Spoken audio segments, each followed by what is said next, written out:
The year is 645 CE. Dawn breaks over the Yamato court, but the air is not calm. It is thick with the metallic scent of impending betrayal, a tension so profound it seems to crackle in the ancient wooden halls. The most powerful man in the archipelago, Soga no Uruka, stands at the center of the palace, overseeing a crucial court ceremony. He is complacent, confident in the absolute dominance of his clan, the Soga, masters of trade, foreign policy, and the purse strings of the great king. But his fate has already been decided. Behind the curtains of the inner chambers, a small group of reformers, led by Prince Naka no O, the heir apparent, and Nakatomi no Kamatari, a shrewd courtier, are waiting. They are armed, terrified, and utterly resolute. Their goal is not merely regicide, but revolution. They are about to shatter the 400-year-old structure of clan governance and launch Japan onto a path of forced, accelerated state building, modeled after the distant, dazzling empire of Tang China. This moment, the assassination of Soga no Uruka, was the violent, defining inflection point in the story of ancient Japan. It was the moment the archipelago chose to abandon its decentralized, clan-based past and embrace the terrifying, yet necessary, demands of bureaucracy, centralized law, and imperial ambition. But how did this distant cluster of islands, once home to one of the most stable and isolated hunter-gatherer societies on Earth, arrive at such a dramatic crossroads? To understand this revolutionary act, we must first travel back 30,000 years, tracing the footprints of humanity across land bridges long submerged, through ice ages and geological shifts that forged an archipelago of unique cultural resilience. This is the story of how Japan was made, a chronicle of deep indigenous roots meeting waves of continental disruption, a narrative defined by the constant, agonizing tension between tradition and the overwhelming tide of foreign innovation. We will follow the indigenous Jomon peoples, whose intricate pottery predates most agriculture on the planet, giving way to the Yayoi migrants who brought rice and iron, triggering centuries of conflict and transformation. We will witness the rise of the Yamato great kings, whose power was so vast they could command armies of workers to build monumental tombs for the dead. And finally, we will explore the choices made by reformers like Prince Shotoku, who wagered the future of the entire nation on the power of imported religion and law. This is more than a history of kings and battles. It is the story of how a sophisticated, self-sufficient culture was abruptly confronted with the superior technology and organization of the Asian mainland, forcing a choice: submit and be absorbed, or borrow and transform. The answer, forged in conflict and sealed by imperial decree, created the enduring cultural and political DNA of Japan. The stakes could not have been higher. Had these islands remained fragmented, had the reformers failed to impose a unified, centralized state structure, the nascent Japanese nation would likely have been fractured and perhaps permanently absorbed into the larger continental power structures emerging in Korea and China. Instead, these tumultuous centuries gave birth to Nihon, the land of the rising sun, a state founded on a profound, strategic cultural synthesis, a unique blend of ancient spiritualism and cutting-edge bureaucracy. But that synthesis came at a cost. The old ways had to die, and Soga no Uruka, for all his power, was merely the first high-profile victim of that necessary historical violence. Let us begin at the very beginning, with the echo of ancient footsteps on frozen ground. The narrative of Japan is a testament to the power of cultural adoption, the crushing force of superior technology, and the enduring difficulty of balancing tradition with the relentless march of progress. The story of the Japanese archipelago begins not with kings, but with hunters. 40,000 years ago, during the late Pleistocene Ice Age, lower global sea levels connected these islands to the Asian mainland via land bridges. Early inhabitants, Paleolithic hunter-gatherers, crossed these routes, following game and spreading across the frozen tundra. They left behind scattered evidence of early stone tools, flaked points, and choppers, the subtle footprints of humanity's deep presence. But the real foundation of indigenous Japanese culture began around 10,000 years before the Common Era, when the glaciers retreated and the sea levels rose dramatically. The land bridges vanished, turning the archipelago into an island chain. This isolation fostered a unique, long-lasting civilization known as the Jomon period, an era that lasted for nearly 10,000 years. Imagine standing on a Jomon coast, perhaps near what would become Tokyo Bay. The environment is rich, temperate, and teeming with life. You smell the salt air, the damp earth, and the smoke from many small, stable fires. These people were complex hunter-gatherers and fishers. Unlike most civilizations at the cusp of the Neolithic era, the Jomon peoples did not need agriculture to achieve stability. The rich coastal waters provided abundant fish, and the forests were heavy with nuts, acorns, chestnuts, and walnuts, which they learned to process and store efficiently. This stability allowed them to settle permanently in villages of pit dwellings, or Teitana-jukyo, even without intensive farming. This sophisticated, sedentary foraging society is perhaps the most unique feature of early Japanese history, flying in the face of the global trend that dictated agriculture was a prerequisite for settled life. Their most enduring legacy is their pottery. The Jomon culture produced some of the world's oldest known ceramics dating back 14,000 years.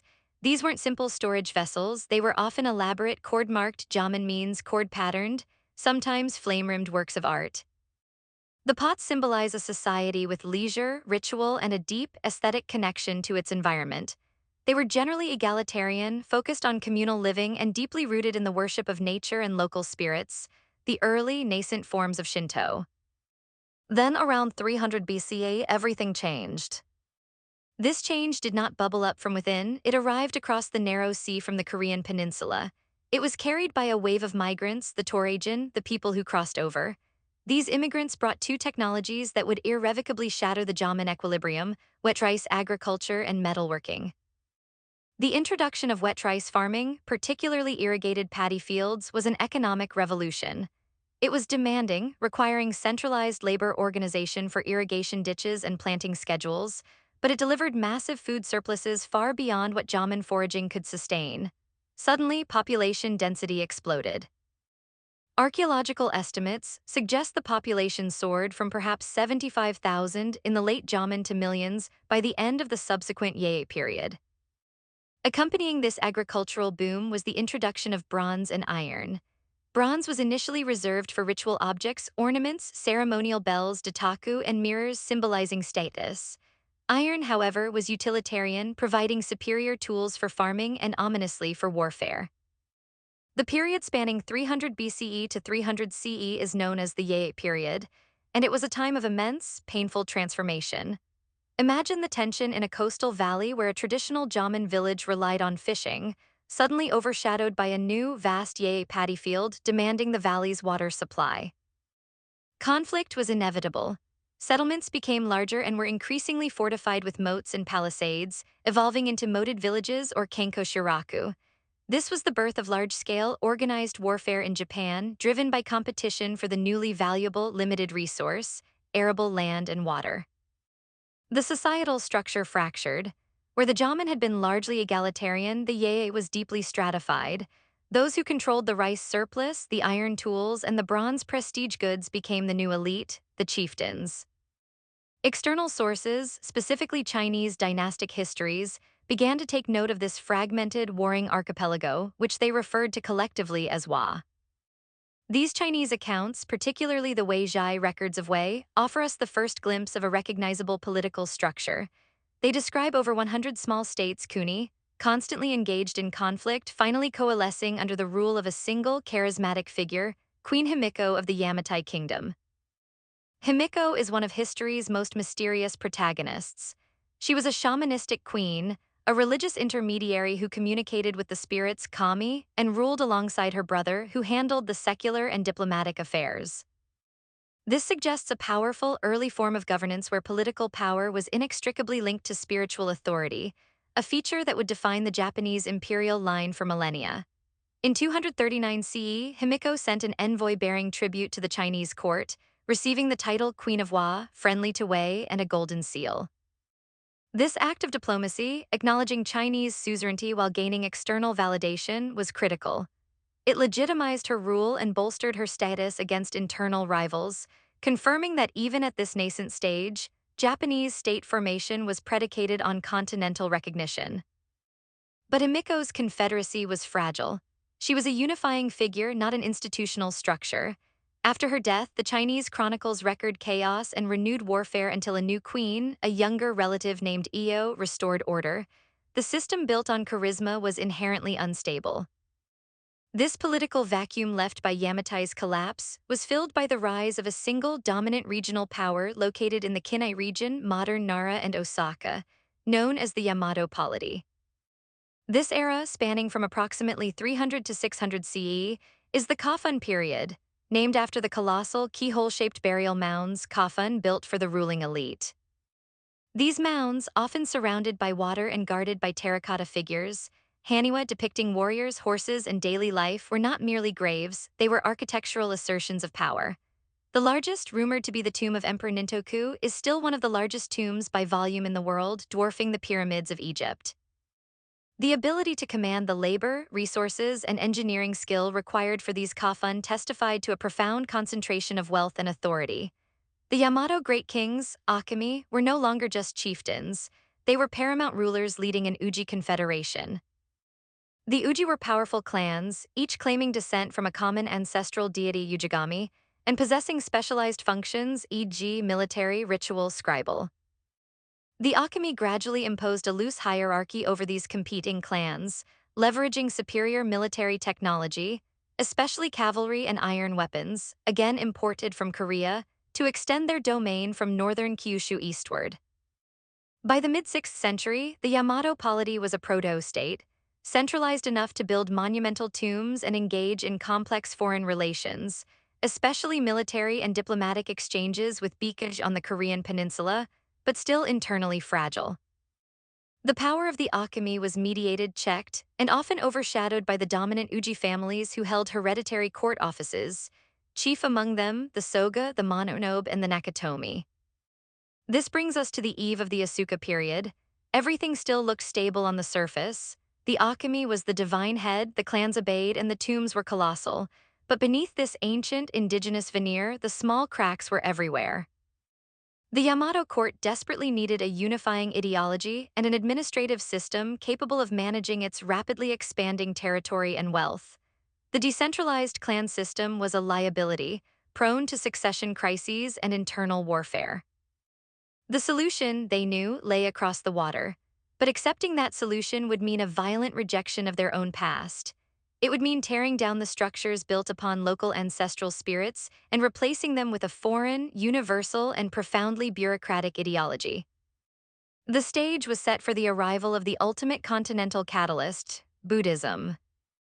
The first great schism, the Golden Statue. The precise moment the catalyst arrived is disputed. Some say 538 CE, others 552 CE, but the event is historically defined. An envoy from the Korean kingdom of Bikej arrived at the Yamato court bearing gifts for the great king Kinmei. Among the gifts were Buddhist sutras, statues, ritual implements, and a letter. The message, delivered through Korean scribes who managed the complex Chinese script necessary for official communication, was clear. Buddhism was the supreme spiritual and political force of the Asian mainland. Bikej, itself under threat from Silla and Koguryo, sought a military alliance, offering the faith as a binding ideological bond. The arrival of the golden statue, said to be a representation of the Buddha, radiantly beautiful and intricate, triggered the first great ideological schism of Japanese history. The issue was not merely religious, it was profoundly political. Should the Yamato court adopt this foreign faith, and by extension, the entire administrative model of the continent, or should it cling to the native spiritual traditions that had legitimized the Akami and the Uji for centuries? The court polarized immediately, falling into two camps, each led by the most powerful clans. In one corner stood the Soga clan, led by Soga no Iname. The Soga were the new power brokers. They were closely tied to continental trade, fluent in its administration, and often cited as descending from the Toraijin who had crossed from the Korean peninsula generations earlier. For the Soga, Buddhism was not just a religion. It was modernity, a sophisticated ideological weapon that would allow them to centralize power away from the local, earthbound Shinto deities, kami, and consolidate their economic and political dominance through alliance with Bikj. They argued all the states of the West worship it. In the opposing corner stood the Mononobe clan, led by Mononobe no Akoshi. The Mononobe were the guardians of tradition. Their clan was hereditary, charged with military affairs, and they were the most ardent protectors of the native Shinto kami. They saw Buddhism as pollution, a contamination of the archipelago's sacred essence. Mononobe no Akoshi warned the great king, If we worship a foreign god, our native gods will surely be angered and abandon us. The fate of the Yamato line, they believed, was tied to the sanctity of their ancestral worship. The great king, caught between his desire for the advanced prestige and alliances the Soga offered and the ingrained spiritual duty championed by the Mononobe, chose compromise, a hallmark of Japanese political maneuvering. He gave the golden statue to Soga no Iname, telling him, "You may worship it as an experiment."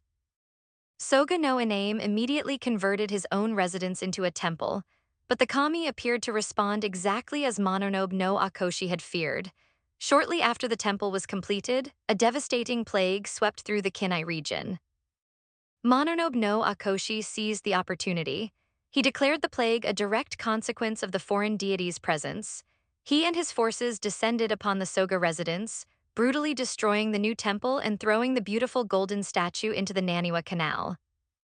The Soga were temporarily suppressed, and the conflict simmered for decades, a cold war between the forces of tradition and the champions of foreign modernization.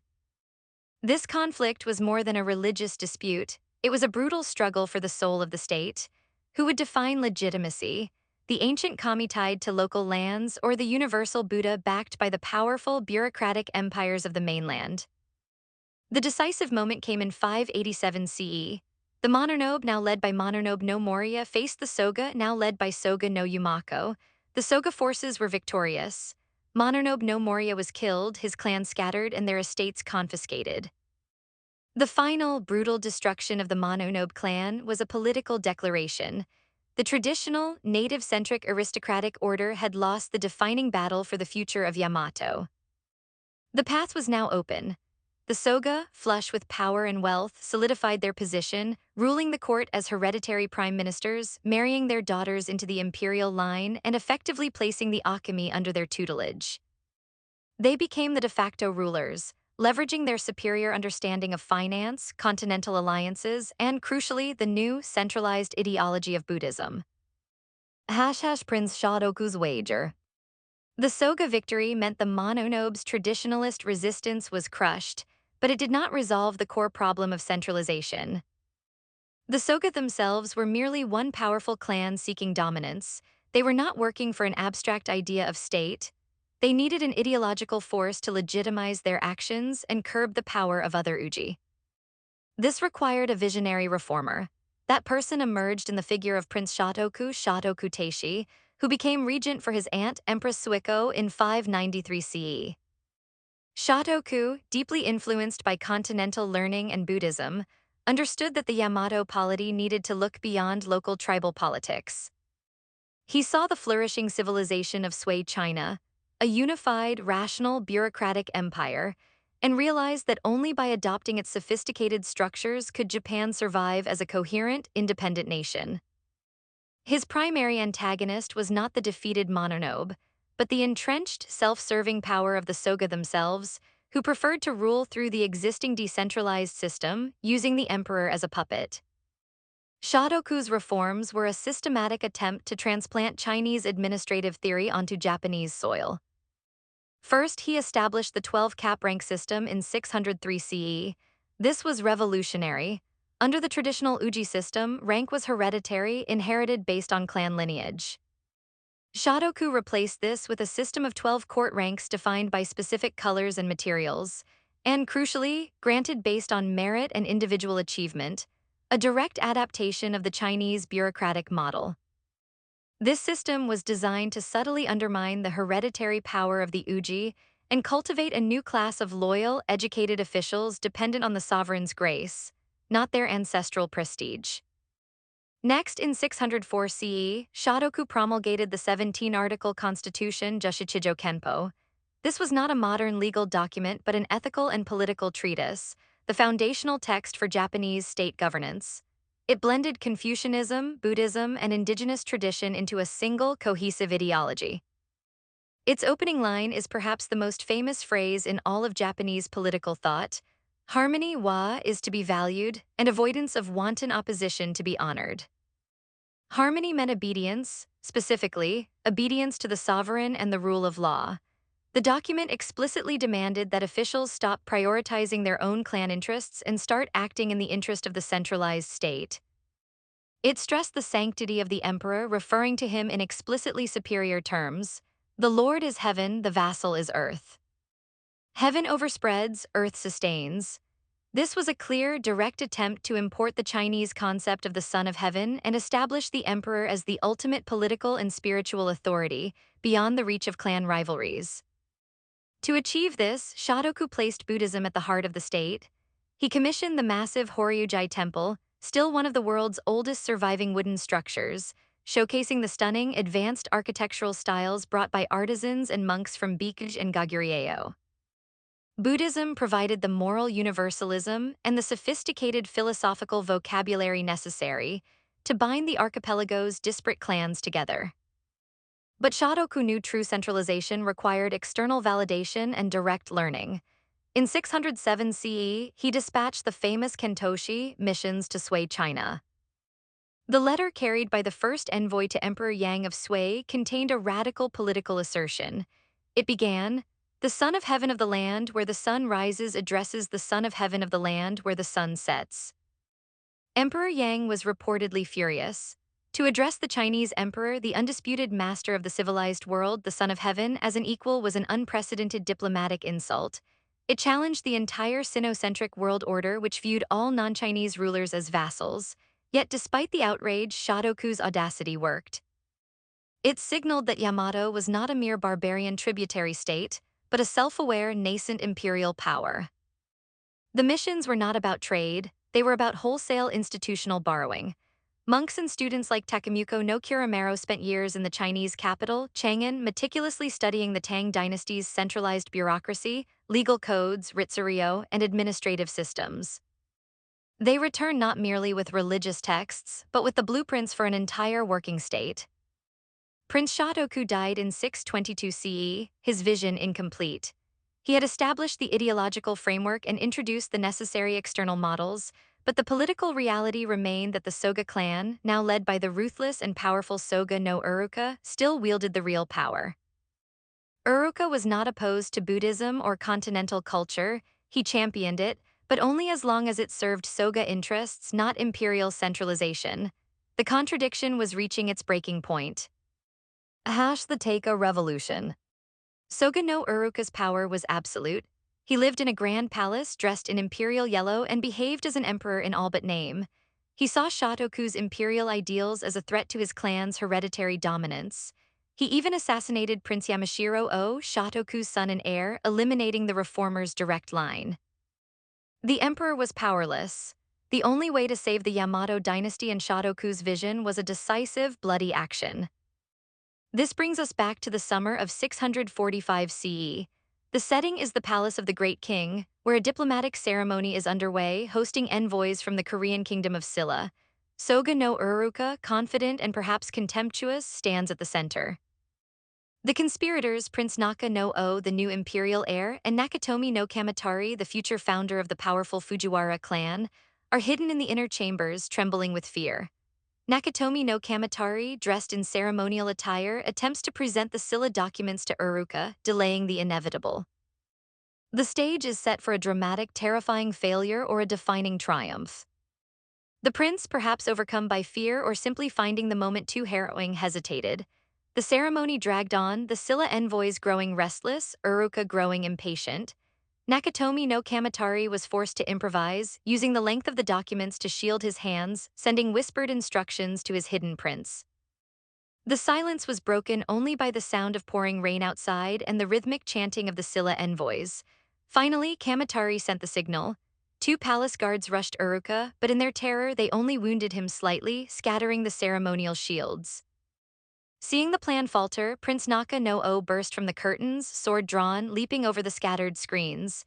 He confronted the bleeding Soga no Uruka directly, plunging his weapon into the clan leader. Uruka screamed, collapsing at the feet of the Great King, demanding to know the reason for this treachery. The Great King, surrounded by chaos, could only stammer, but Naka no O did not hesitate. He declared Uruka a traitor who had usurped the imperial authority, justifying the assassination as necessary for the restoration of the rightful ruler. The shock rippled through the court. Uruka's father, Soga no Emishi, was next. Recognizing the end of his clan's supremacy, Emishi set fire to his own grand residence. immolating himself and tragically destroying many of the precious administrative documents, genealogies, and historical records the Soga had amassed, a devastating loss to historians centuries later. With the Soga leadership decapitated, Prince Naka no O and Nakatomi no Kamatari moved swiftly. They seized control of the court, installed a new great king Emperor Kotoku, and immediately announced the most comprehensive political restructuring in early Japanese history, the Taika reforms Taika no Kaishin. Taika means great change, and the name was fitting. The Taika reforms were not subtle amendments. They were a systemic attempt to implement the Tang dynasty's Ritsuryo model in its entirety, overcoming the centuries of decentralized Uji governance. The reformers' manifesto was based on 4 key pillars. Pillar 1, nationalization of land. All private agricultural lands, the economic basis of the Uji power, were nationalized, declared the sole property of the state, the emperor. This was a symbolic and economic blow. It meant that land was no longer hereditary clan property, but was managed by the central government and distributed to the people for cultivation under the Handen Shuju system, a modified equal field system based on the Tang model. Pillar 2, centralized administration. The capital was fixed, though initially still moved around, and new bureaucratic ranks and ministries were established, replacing the old Uji titles cabin with Chinese-style governmental offices. Officials were to be appointed by the central court, not inherited by clan descent. Pillar 3, taxation. A standardized system of taxation was implemented, replacing the confusing local tribute systems. Taxes were levied on crops, rice, labor corvée, and specialized products, silk, cloth, salt. This revenue stream flowed directly to the centralized court, funding the new bureaucracy, army, and temple building programs. Pillar 4, standardized law. The reformers began the crucial work of compiling standardized legal codes, the Ritsuryo codes, which would govern penal and administrative matters across the entire territory, ensuring uniform justice and governance regardless of local clan tradition. This revolution was monumental. It took a loose, politically volatile confederation of tribes and attempted to transform it overnight into a unified territorial state under the theoretical absolute authority of the emperor, known now by the new, prestigious, and ideologically loaded title of Tenno, Heavenly Sovereign. But like most revolutions, the implementation of the Taika reforms was messy, incomplete, and met with fierce resistance. The powerful Uji in the distant provinces did not instantly surrender their lands or their ancestral power. The reforms laid the legal and conceptual foundation for the Ritsuryo state, but it would take decades of political maneuvering, military action, and bureaucratic refinement, continuing well into the Nara period, to realize Prince Shotoku's vision of a truly centralized Chinese-style state. Yet the choice had been made. The assassination of Soga no Uruka was the final bloody punctuation mark separating prehistoric, clan-based Japan from classical imperial Japan.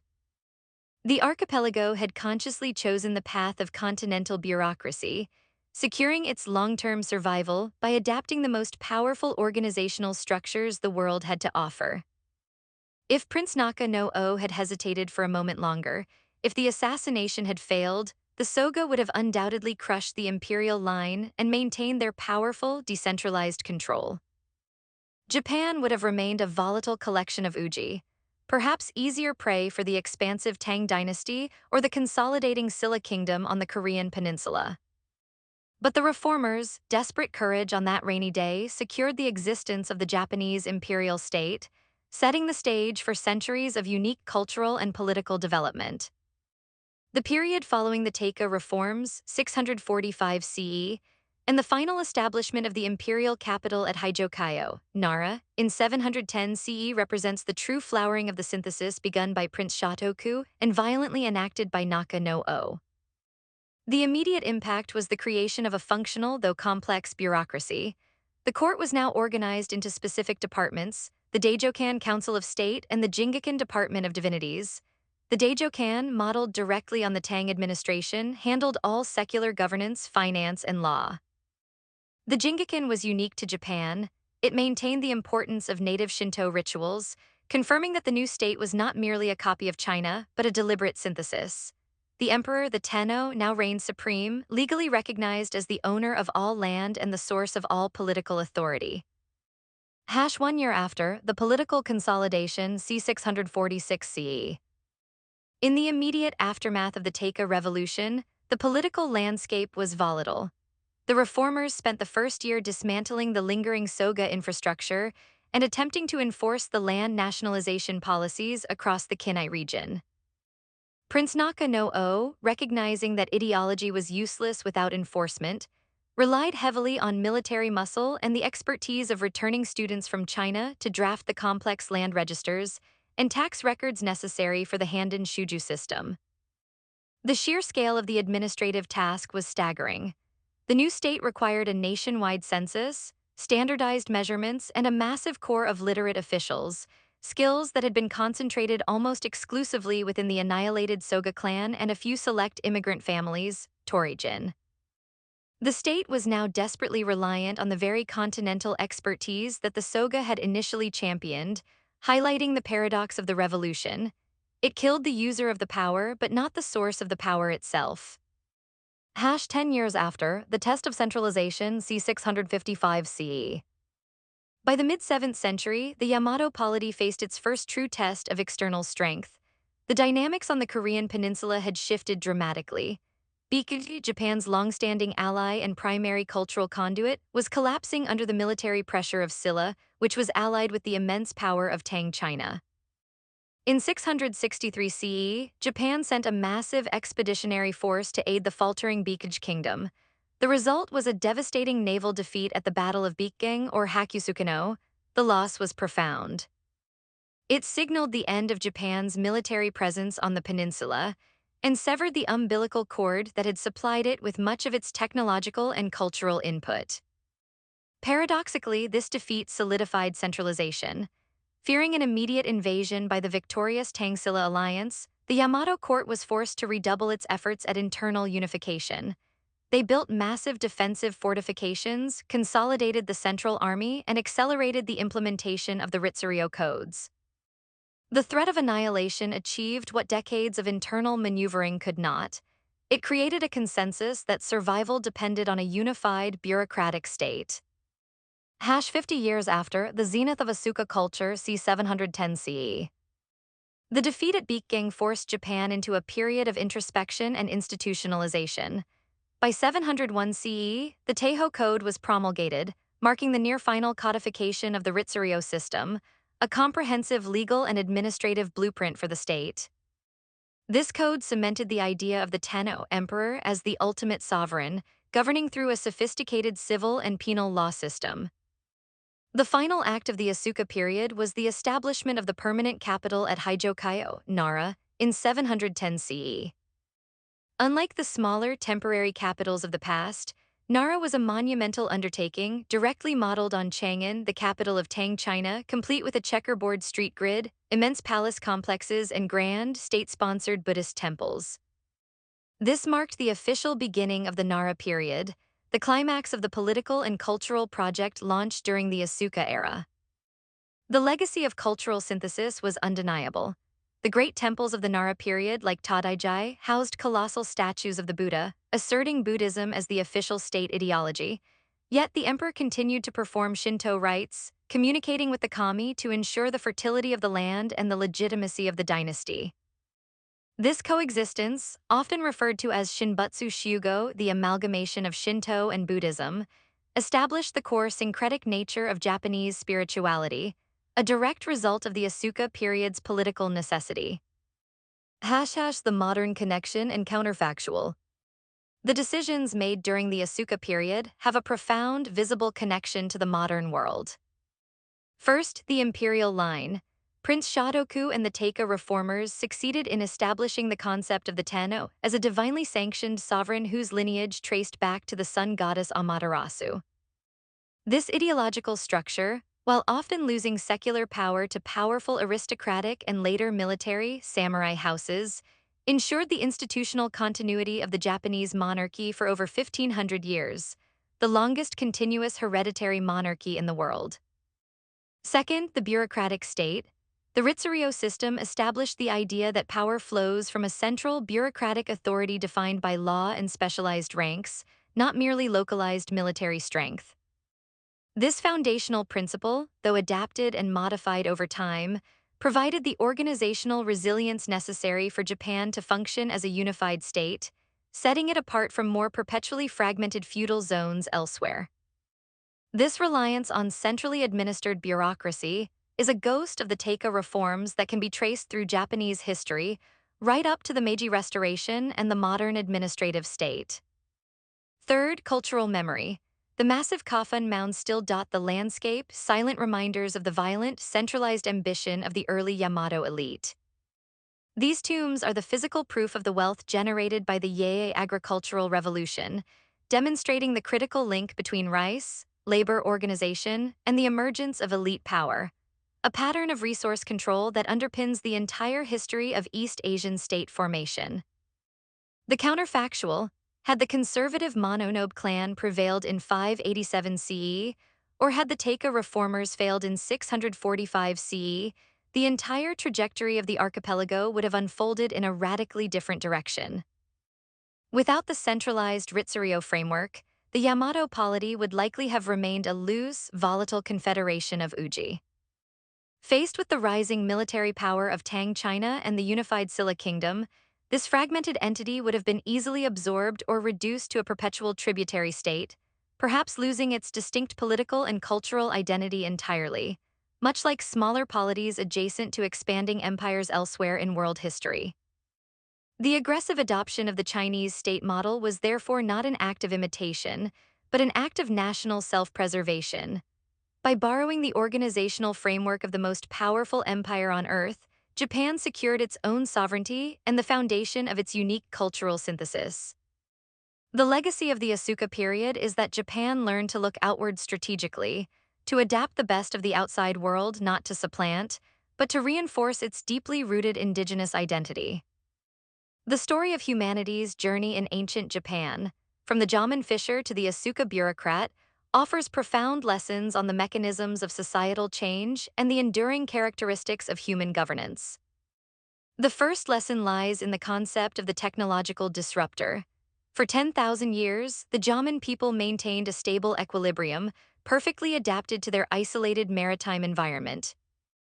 This stability was shattered, not by conquest alone, but by the overwhelming technological and economic superiority of wet rice agriculture and iron tools, imported by the Yei migrants. This transition demonstrates that mere cultural resilience is insufficient when confronted with a fundamentally superior means of resource production. The rice paddy was the engine of stratification. It required organized labor, generated surplus, and created the necessary conditions for wealth concentration and, inevitably, political control. This reminds us that revolutions are often driven not by ideology, but by changes in how humans feed and equip themselves. The second lesson concerns the strategic necessity of institutional borrowing. The Yamato elite did not invent a centralized state, they were forced to import one wholesale from Tang China. This was not a failure of Japanese creativity, but an act of political genius. Prince Shotoku and the Taika reformers understood that their indigenous clan structure, rooted in ancestor worship and hereditary privilege, was inadequate for managing a large, complex, and militarized state. When facing a superior external threat, Tang and Silla, the choice was clear: adopt the administrative blueprint of the most advanced state on Earth or risk dissolution. This pattern of strategic accelerated adoption, a core theme in Japanese history, highlights that survival sometimes depends on humility, not insularity, and the capacity to swiftly and selectively integrate foreign systems. Finally, we see the enduring struggle between centralization and inherited power.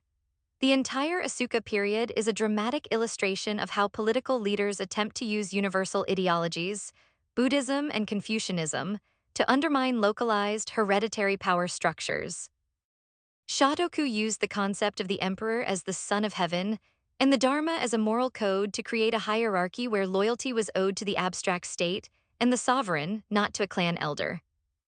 The violent struggle between the Soga and the imperial reformers demonstrates that entrenched aristocracy rarely yields power gracefully.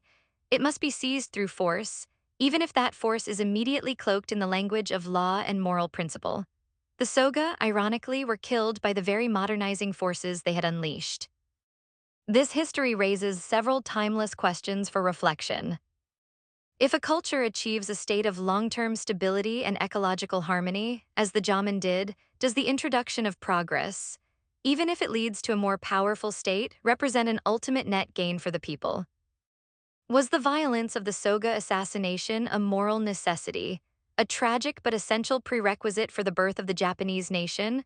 What is the cost of national unity? How much of the Japanese identity established in the Asuka period, the emphasis on harmony, hierarchy, and imperial authority, was genuinely indigenous, and how much was a cleverly adapted cultural armor borrowed from the continent to ensure survival? Can any state truly maintain centralized bureaucratic control, as the Ritsurio system intended, against the relentless human desire for hereditary local power, which ultimately reasserted itself in later feudal periods? What qualities of leadership, the spiritual charisma of Himiko, the political maneuvering of the Soga, or the intellectual vision of Prince Shotoku, prove most effective in guiding a society through periods of rapid technological and demographic disruption? And finally, how do the choices made by island nations, to open their borders, to borrow technology, or to assert parity with continental giants, continue to define geopolitical strategy in the modern world? The ancient Japanese faced these challenges head-on. Their successful transition from disparate tribes to a unified state provides a profound case study in political adaptation, proving that civilization is not a destination, but a constant, dynamic synthesis of the old and the new. We have traced a monumental journey, from the silent solitude of the Paleolithic hunter to the communal stability of the Jomon forager, from the sudden, disruptive innovation of the Yayoi rice farmer to the colossal ambition of the Kofun builders. And finally, we witness the deliberate, painful act of state building in the Asuka period, driven by the vision of Prince Shotoku and sealed by the violent Taika reforms. In essence, the foundation of Japan was built upon three key choices: the choice to abandon foraging for agriculture, the choice to centralize power under the Yamato elite, and the choice to adopt, adapt, and indigenize the sophisticated administrative and religious structures of Tang China. These choices created the Tenno system, established the blueprint for bureaucratic governance, and merged Shinto and Buddhist beliefs into a unique cultural force. But the story does not end in 710 CE with the establishment of the brilliant capital at Nara. The centralized Ritsurio state was immediately challenged. The system of state-owned land proved difficult to enforce over time, particularly as powerful families, most notably the very clan founded by Nakatomi no Kamatari, the Fujiwara, began to consolidate vast private landholdings, subtly eroding the emperor's power. How did the new Nara state manage the massive economic demands of the new bureaucracy and the sprawling Buddhist temple complexes? What happens when an empress, acting as the spiritual and political head, allows a powerful Buddhist monk too close to the throne? And how did the constant pressure from the indigenous tribes of the north, the Amishi, challenge the stability of the imperial frontier? Join us next time as we step into the classical world of the Nara and Heian periods, exploring how the fragile centralized state of the Asuka era slowly gave way to the rise of aristocratic power and the subsequent emergence of the warrior class, the samurai. For now, remember the quiet intensity of that moment in 645 CE, when the rain fell and a prince made the terrifying, necessary choice that secured the political existence of the land of the rising sun. The past is not merely history, it is the living blueprint of who we are.